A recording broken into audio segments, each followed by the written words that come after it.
Hello नमस्कार सभी को। एनसीईआरटी सिलेबस के अनुसार अपने कक्षा 10 माध्यमिक शिक्षा बोर्ड राजस्थान की गणित की प्रश्नावली जो पहली है वास्तविक संख्याएं, उसके बारे में आज अपने अध्ययन करेंगे।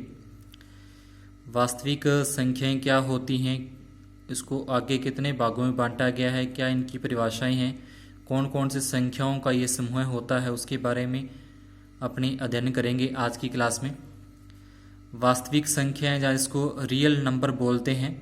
तो वास्तविक संख्या अगर पूछे कि वास्तविक संख्या क्या होती हैं, तो इसमें लिखा जाएगा वह संख्याएं या वह संख्याओं का समूह है जिसमें परिमेय व अपरिमेय संख्याएं आती हैं, या फिर परिमेय व अपरिमेय संख्याओं का समूह वास्तविक संख्याएं कहलाता है। परिमेय व अपरिमेय संख्याओं का समूह वास्तविक संख्याएं कहलाता है। जैसे अपनी होगी 7, 11, √25, अंडरूट में 7 है, -√6, 22/7। इस तरीके से जो भी आप संख्याएं अपने देखते हैं, ठीक है, वो सारी की सारी क्या आ जाएंगी, वास्तविक संख्याओं के रूप में आती हैं। उसके बाद अब परिमेय क्या होती है और अपरिमेय क्या होती हैं, उनके बारे में पढ़ते हैं, जानते हैं उनके बारे में। परिमेय संख्या वह संख्या जिसका दशमलव प्रसार। अब दशमलव प्रसार क्या होता है, जैसे अपने किसी भी संख्या का भाग करते हैं, भाग देते हैं, तो उसमें आपने देखा होगा कि कुछ संख्याओं तक भाग जाता है, उसके बाद अपने पॉइंट लगाना पड़ता है भाग करते टाइम, जिसको अपने दशमलव बोलते हैं, पॉइंट या दशमलव। तो वो ये दशमलव प्रसार होता है। देखिए दशमलव के बाद आगे कितनी संख्याएं आती हैं। दशमलव प्रसार शांत अथवा अशांत आवर्ती होता है। आवर्ती का मतलब है बार बार रिपीट होना। कोई भी संख्या दशमलव के बाद में कोई संख्या बार बार रिपीट होने लग जाती है, उसको बोलते हैं आवर्ती। जिसे P/Q के रूप में लिख सकते हैं, यहाँ Q बराबर 0 है। तो परिमेय संख्या पूछे कि परिमेय संख्या क्या है, तो उसमें लिखेंगे वह संख्या जिसका दशमलव प्रसार शांत अथवा अशांत आवर्ती होता है, जिसे P/Q के रूप में लिख सकते हैं। यहाँ Q बराबर 0 नहीं होना चाहिए। देखिए जो बटे वाला Q है, इसका मान 0 नहीं होना चाहिए। 1, 2, 3, 4 कितना भी हो सकता है, पर Q का मान 0 नहीं होना चाहिए। जैसे उदाहरण में लिख सकते हैं 3/6, 3 -19/5, -7, 22/7, अंडरूट में 36, √9/16। तो ये P/Q के रूप में इसको अपने लिख सकते हैं।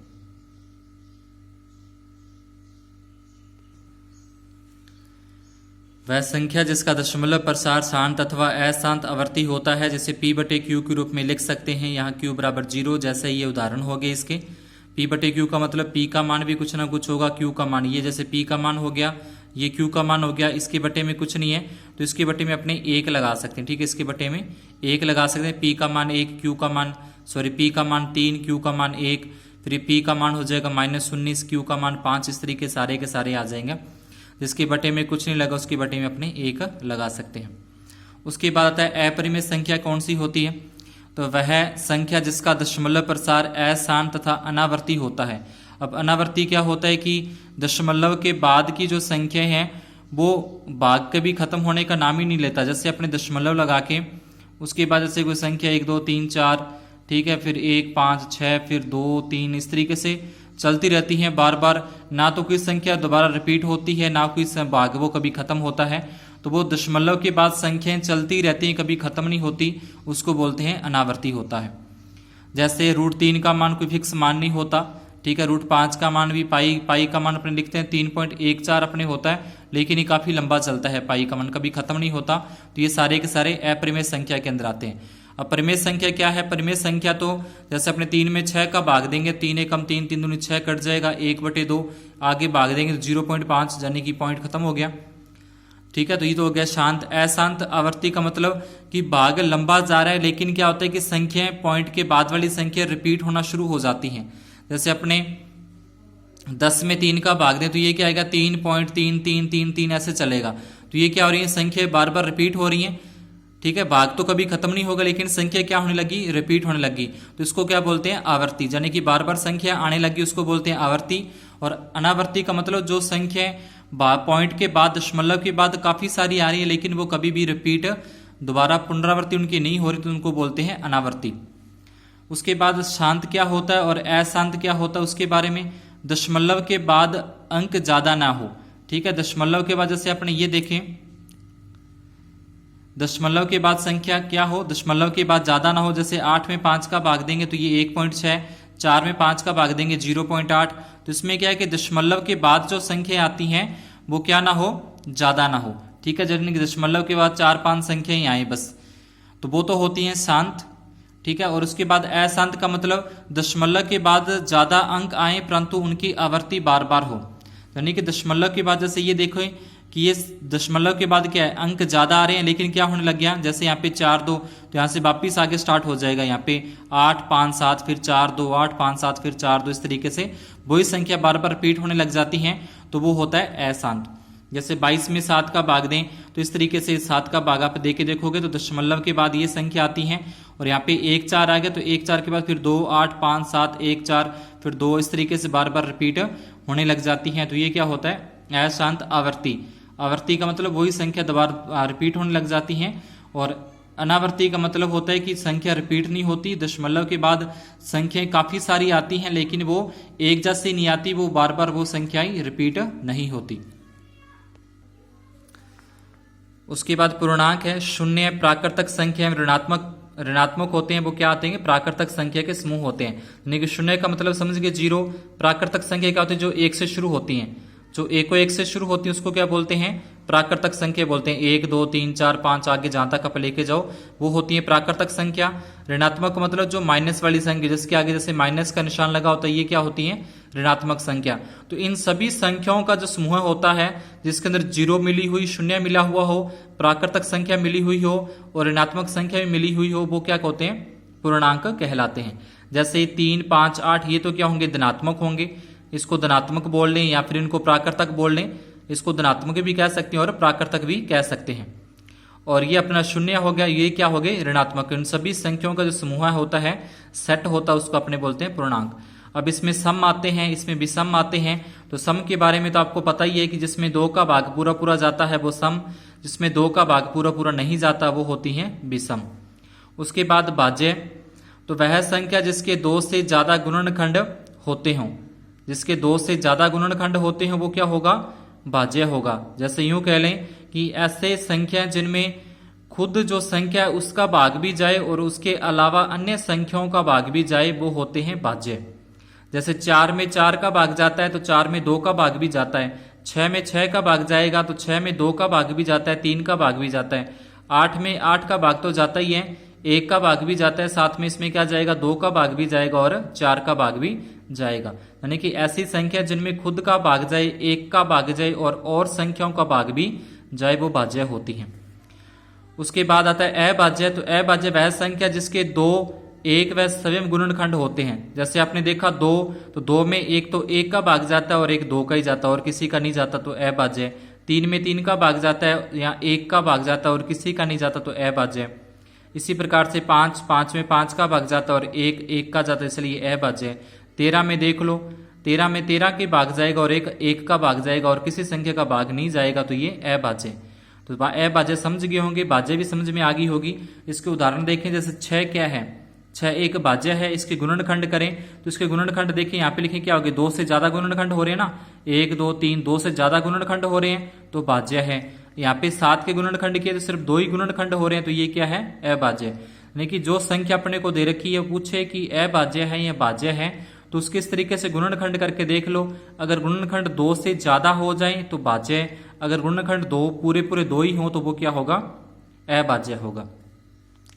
अब जो 1 है, 1 ठीक है, 1 क्या होगा, 1 न तो भाज्य में आता है और न ही अभाज्य में। ये जो 1 है, 1 किसी में नहीं गिना जाता, न तो भाज्य में गिना जाए न अभाज्य में गिना जाए, ये अलग ही रहता है, 1 को किसी में नहीं गिना जाता।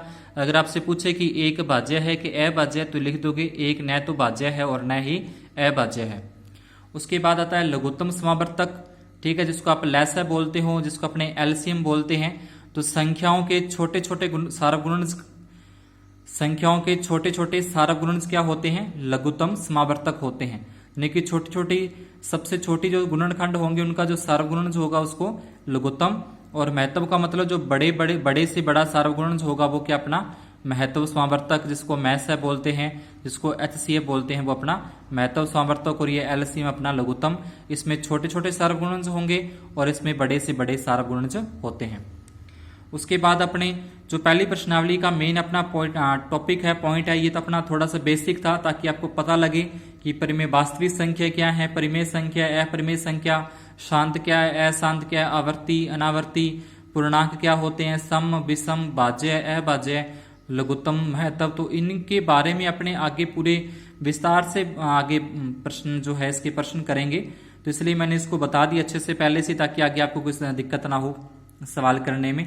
उसके बाद यूक्लिड विभाजन एल्गोरिथम है दो धनात्मक संख्याओं के महत्व सामर्थक परिकलित करने में। अब एक तो अपने मैथ है, इस तरीके से गुणनखंड विधि से मैथ है ज्ञात करते हैं, और एक ये इसमें नियम विधि आई है, ये यूक्लिड विभाजन एल्गोरिथम। अगर प्रश्न में बोले कि यूक्लिड विभाजन एल्गोरिथम से एचसीएफ ज्ञात कीजिए, तो अपने अब जो विधि करेंगे उसी विधि से आपको सवाल करना है। अगर बोले कि गुणनखंड विधि से मैथ है ज्ञात कीजिए, गुणनखंड विधि से लैस है एलसीएम या एचसीएफ ज्ञात कीजिए, तो फिर अपने वाली ये जो गुणनखंड विधि है फिर इस विधि से करेंगे। और अगर उसने बोल दिया कि यूक्लिड विभाजन एल्गोरिथम से कीजिए, तो फिर अपने जो आगे विधि कर रहे हैं उस विधि से इसको हल करना है। ये अपना पहला सवाल है, उदाहरण नंबर 1 है पहली प्रश्नावली का। यूक्लिड विभाजन एल्गोरिथम का प्रयोग करके पूर्णांक 210 और 55 का महत्व समवर्तक ज्ञात कीजिए। तो ये अपना महत्व समवर्तक यानी कि एचसीएफ ज्ञात करना है। संख्या अपने को दे रखी है 210 और 55। विधि का नाम उसने दे दिया कि यूक्लिड विभाजन एल्गोरिथम का उपयोग करना है। तो इसमें चरण बनाएंगे, हल लिखा, हल पहला चरण नंबर 1, दिया गया पूर्णांक 210 और 55 है। जो अपने को सवाल में संख्या दी गई है वो लिख लेंगे कि दिया गया पूर्णांक 210 और 55 है। अब अपने को ये देखना है कि दोनों में से बड़ा कौन सा है, तो जो बड़ा है उसको आगे लिखेंगे, इस तरीके से बड़े का निशान लगा देंगे और छोटा अंक है वो बाद में लिख दिया जाएगा। दोनों में जो बड़ा है उसको आगे लिखना है, बड़े का निशान लगाना है और बाद में ये छोटी संख्या। उसके बाद लिखेंगे यूक्लिड विभाजन प्रेमिका, ये अपने को नाम लिखना है। ये इसका सूत्र होता है a बराबर बी क्यू प्लस आर। ए का मतलब जो बड़ी संख्या है वो a है, बी का मतलब जो छोटी संख्या होगी वो b, क्यू का मतलब जो अपने भाग देते हैं, जो भाग देने पर भागफल आता है ना, ये वाला जो भागफल आएगा वो क्यू का मान है, और प्लस में आर का मतलब शेषफल। ये संख्या इससे अपने भाग देंगे, ये अपना भागफल होगा और ये शेषफल होगा। तो जो बड़ी संख्या है, बड़ी संख्या में हमेशा भाग दिया जाता है छोटी संख्या का, बड़ी संख्या में छोटी संख्या का भाग दिया जाता है। तो बड़ी संख्या आगे लिखनी है, बराबर का निशान लगा दिया, बी की जगह पे छोटी संख्या आएगी। अब इसका इसमें भाग देना है, यहाँ पे जैसे मैंने भाग दिया है उसी तरीके से आपको भाग देना है। 55 का भाग देंगे 210 में, 55 एकम 55, 55 दूना 110, फिर 55 दिया 165, तो 3 तक जाएगा। माइनस करेंगे, घटाएंगे तो शेषफल बचेगा 45। तो जहां तक भाग जा रहा है, अपने पहाड़ा कहां तक पढ़ना है, 3 तक, 3 तक भाग जा रहा है, तो गुणा में 3 लगा दी और प्लस में आ जाएगा 45। जो शेषफल बचे हैं वो 45। उसके बाद चरण नंबर 2 लिखना है शेषफल अपना आया 45, तो 45 बराबर नहीं है 0 के, तो शेषफल आया उसको लिखना है और आगे लिख देंगे बराबर नहीं है 0, क्योंकि ये बराबर 0 के बराबर नहीं है, तो इसको लिख दिया 0 के बराबर नहीं है। अब जिससे अपने भाग दिया और जो शेषफल बचा, अब इन दोनों में करना है। अब ये इसको छोड़ देंगे, 210 को छोड़ देंगे। अब ये जो दो संख्या 55 और 45, जो बड़ी संख्या होगी उसको आगे लिखना है, बड़े का निशान लगाना है, छोटी संख्या बाद में। ठीक है, ये 55 बड़ी है, 45 छोटी है, तो 55 आगे और बड़े का निशान, फिर 45। अब सेम तरीका इसी में करना है, यूक्लिड विभाजन प्रेमिका से जैसे इसमें लिखा था। 55 बड़ा है, आगे लिखना है, बराबर का निशान, फिर 45 आ जाएगा। 45 का भाग देना है 55 में। ठीक है, जैसे ऊपर वाला तरीका किया था वही तरीका चलेगा इसके अंदर भी। 45 का भाग देंगे 55 में, 45 से कम 45, 55 में से 45 घटा देंगे 10। तो जहां तक अपने भाग गया, जहां तक अपने पाड़ा पड़ा, जहां तक ये भागफल आया है, जितना भागफल आया वो इसके लगा देंगे गुणा में, प्लस में जो शेषफल बचा वो इसके आ जाएगा प्लस में। 55 बड़ी थी, आगे लिखनी है, बराबर का निशान। 45 छोटा था, बाद में लिखना है। 45 का भाग देना है, भाग जा रहा है 1 तक, तो 1 जहां तक भाग जाएगा वो गुणा में, और जो शेषफल बचेगा वो प्लस में। उसके बाद चरण 3 नंबर, शेषफल कितना आया, शेषफल आया 10।